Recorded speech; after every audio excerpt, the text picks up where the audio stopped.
بہت ہی پیارے ناظرین، السلام علیکم ورحمۃ اللہ وبرکاتہ۔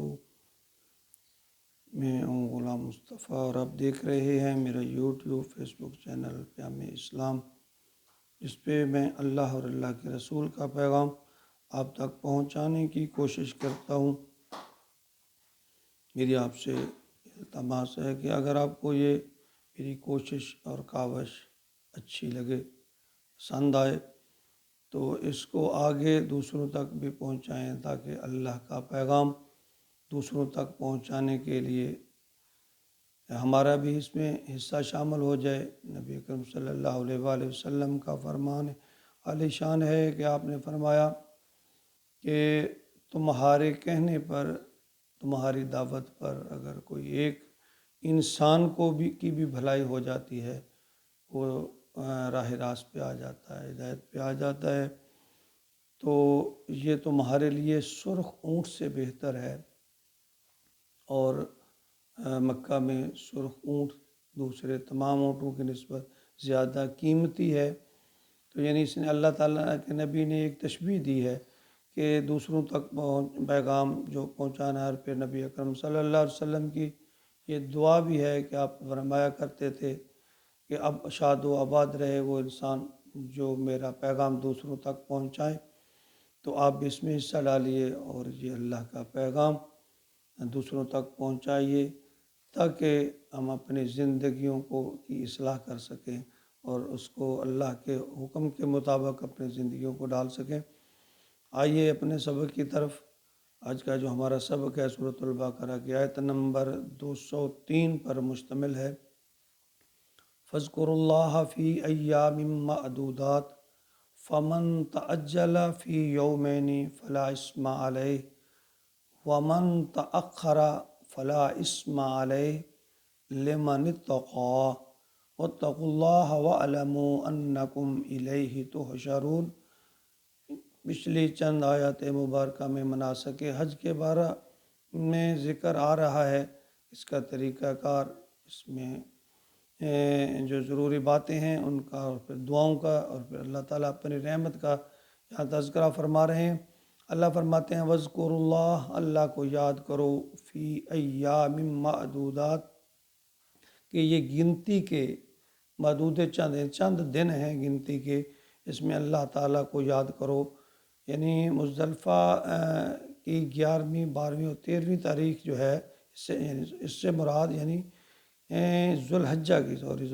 کی 11ویں 12ویں اور 13ویں تاریخ ہے، یعنی جس میں یوم نحر کے بعد یعنی قربانی کے بعد جو ہے منی میں قیام کیا جاتا ہے، اور پھر ان 3 دنوں میں جمرات پہ جا کر شیطان کو کنکریاں ماری جاتی ہے، اور ہر نماز کے ساتھ ساتھ تکبیر جو ہے وہ کی جاتی ہے، ادا کی جاتی ہے، لبیک اللہم لبیک، اس کی صدائیں لگائی جاتی ہیں، کثرت سے اللہ تعالیٰ کو یاد کیا جاتا ہے۔ فَمَن تَعَجَّلَ فِي يَوْمٍ، تو جو کوئی 2 دن یہاں رہے، اللہ فرماتے ہیں فَمَن تَعَجَّلَ فِي يَوْمٍ، جو کوئی 2 دن ہی میں جلدی سے واپس آ جائے، فَلَا اِثْمَ عَلَيْهِ، اس پر گناہ نہیں ہے۔ یعنی جو کوئی 3 دن پورے نہیں کرتا بلکہ 2 دن میں ہی واپسی اختیار کر لیتا ہے،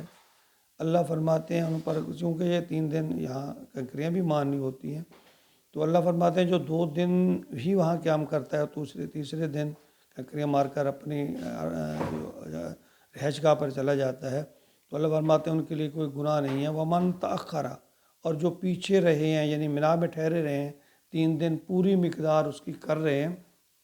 فلا اثم علیہ لمن اتقى، تو ان پر بھی کوئی گناہ نہیں ہے بشرطے کہ وہ تقوی اختیار کریں۔ اللہ فرماتے ہیں جو لوگ 2 دن یہاں قیام کر کے تیسرے دن کنکریاں مار کے اپنی رہائش گاہ پر چل گئے، ان کے لیے بھی اللہ نے فرمایا کہ رعایت ہے، ان کے لیے کوئی گناہ نہیں ہے۔ اور اسی طرح فرمایا کہ جو 3 دن وہاں گزارنا چاہے بشرطے کہ وہاں تقوی اختیار کریں، کیونکہ اس زمانہ حج میں جو ہے جو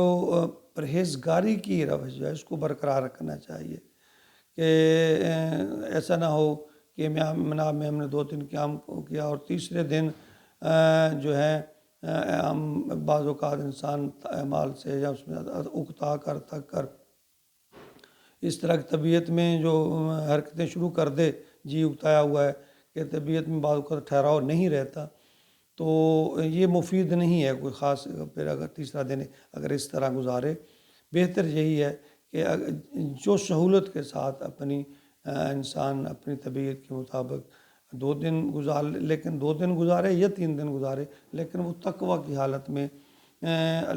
گزارے، ذکر و اذکار میں گزارے، اور اس سے جتنا زیادہ ہو سکتا ہے فائدہ جو ہے وہ اٹھائے. واتقوا اللہ، اللہ سے ڈرو، وَاعْلَمُوا، جان لو، انکم الیہ تحشرون، کہ تم اللہ کی جانب جلد آنے والے ہو، اللہ تمہیں جلد اپنے پاس بلانے والے ہیں. یعنی یہ زندگی، اس میں یہ بھی اس بات کا اندیہ اللہ رب العزت نے فرمایا کہ چند روزہ یہ زندگی ہے، اس کو اچھے اور آسان طریقے سے گزار لو، اور تو پھر تم اللہ کے ہاں پیش ہوو گے، اور پھر تمہارے جو تمام اعمال ہیں ان کا پھر اللہ تعالیٰ حساب کتاب کریں گے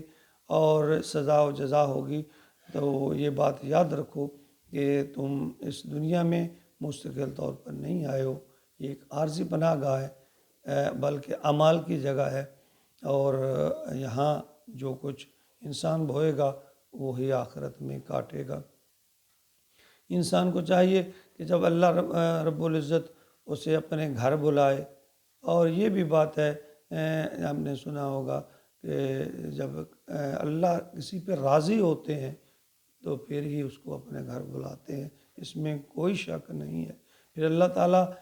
اپنی طرف سے اسباب پیدا کر دیتے ہیں، انسان کے وہم و گمان میں بھی نہیں ہوتا، اللہ تعالیٰ آسانیاں پیدا کرتے جاتے ہیں، اور بندہ جو ہے وہ اللہ تعالیٰ کی رضا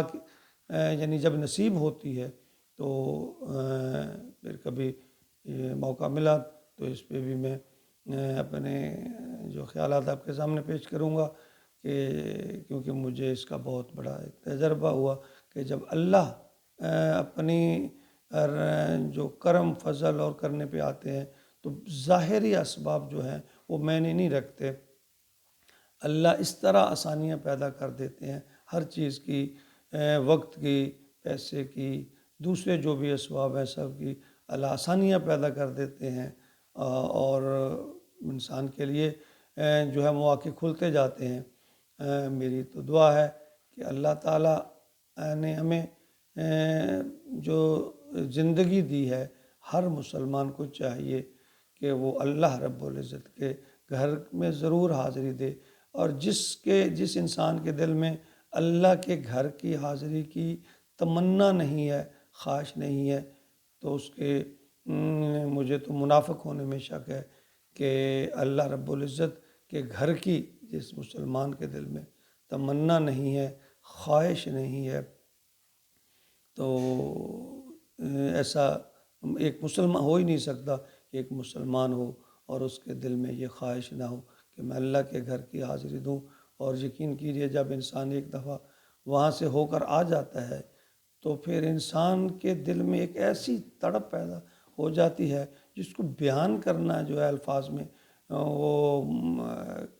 کہیں بھی کیا ہی نہیں جا سکتا، کہ دل کرتا ہے کہ انسان اڑ کر کسی طریقے سے دوبارہ چلا جائے اور وہیں کا ہو کر رہ جائے. اور وہاں تو اللہ کی بہاریں ہیں، رحمتیں ہیں، نبی کا مسکن ہے. اللہ رب العزت ہم سب کو